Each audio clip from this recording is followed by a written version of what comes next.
جب امتیں زوال پذیر ہوتی تو بس ان میں یہی ہوتا، وہ اللہ کو بھی مانتے، رسول کو بھی مانتے، آخرت کو بھی مانتے، لیکن اس سب کے باوجود جیسے نبی نے سکھایا تھا ویسے نہیں مانتے تھے، اس کو اپنی خواہشات کے تابع کر لیتے۔ یہود نے تورات ہی کو اللہ کی کتاب مانا،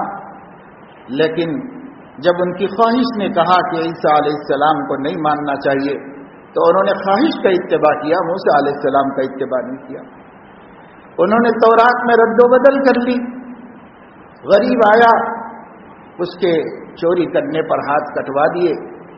مالدار آیا تو اس کے 2 درہم صدقہ کرا کے معاف کرا دیا۔ طرح طرح کی تبدیلیاں انہوں نے کر لی، مگر کہتے یہی تھے کہ ہم تورات کے ماننے والے ہیں، تورات اللہ کی کتاب ہے، تورات آسمانی تعلیم ہے، ہم حضرت موسیٰ کے متبع ہیں، حضرت موسیٰ ہمارے ناجی اور ہادی ہیں، حضرت موسیٰ ہی نے ہم کو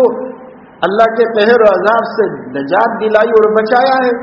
اس لیے ہم ان کو مانتے ہیں، وہ مقدس پیغمبر ہیں، ان کی اتباع ہم کرتے ہیں۔ کہتے تو یہی تھے مگر کرتے یہ نہیں تھے، کرتے وہ تھے جو ان کی خواہشات میں تھا، یعنی اپنے کو تورات کے تابع کرنے کے بجائے تورات کو اپنی خواہشات کے تابع کر دیا۔ اسی طریقے سے نصارہ نے بعد میں آ کر اگرچہ کہ حضرت عیسیٰ پر ایمان لایا اور حضرت موسیٰ پر بھی لایا اور پچھلے سب پیغمبروں پر لایا، لیکن اس کے باوجود نصارہ نے اللہ کے دین کو بدل دیا۔ کہتے تو یہی تھے کہ انجیل اللہ کا کلام ہے، اللہ کی کتاب ہے، اور اللہ نے اپنے ہماری ہدایت کے لیے اتاری ہے، اور سیدنا عیسیٰ مسیح ابن مریم ہی نے ہم کو سیدھا رستہ دکھایا اور انہی کی اتباع میں کامیابی ہے۔ یہ سب کہنے کے باوجود کرتے یہ نہیں تھے، اللہ کو مانتے مگر ویسا نہیں جیسے حضرت عیسیٰ نے سکھایا تھا، رسول کو مانتے مگر اس طرح نہیں جس طرح حضرت عیسیٰ نے سکھایا تھا،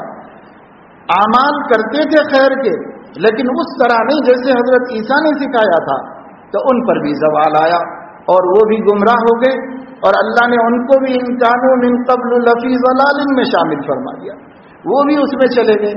پھر سیدنا محمد الرسول اللہ صلی اللہ علیہ وسلم تشریف لائے اور لوگوں نے ان کی دعوت کو قبول کیا، جس نے قبول کیا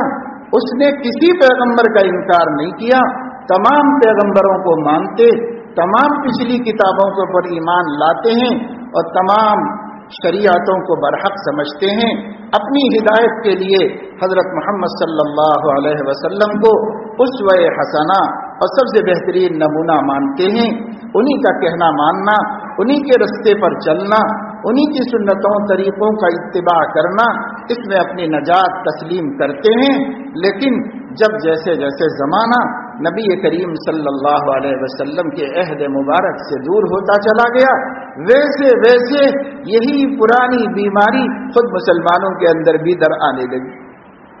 وہ پرانی بیماری جو یہود میں تھی، جو نصارہ میں تھی، اور جو اس سے پہلی قوموں میں تھی، جو مشرکین مکہ میں تھی، وہی بیماری ہمارے اندر پیدا ہونا شروع ہو گئی، اور وہ بیماری یہ کہ ہم اپنے کو نبی کے تابع کرنے کے بجائے نبی کو اور اس کی شریعت کو اپنی خواہشات و خیالات کے تابع کریں۔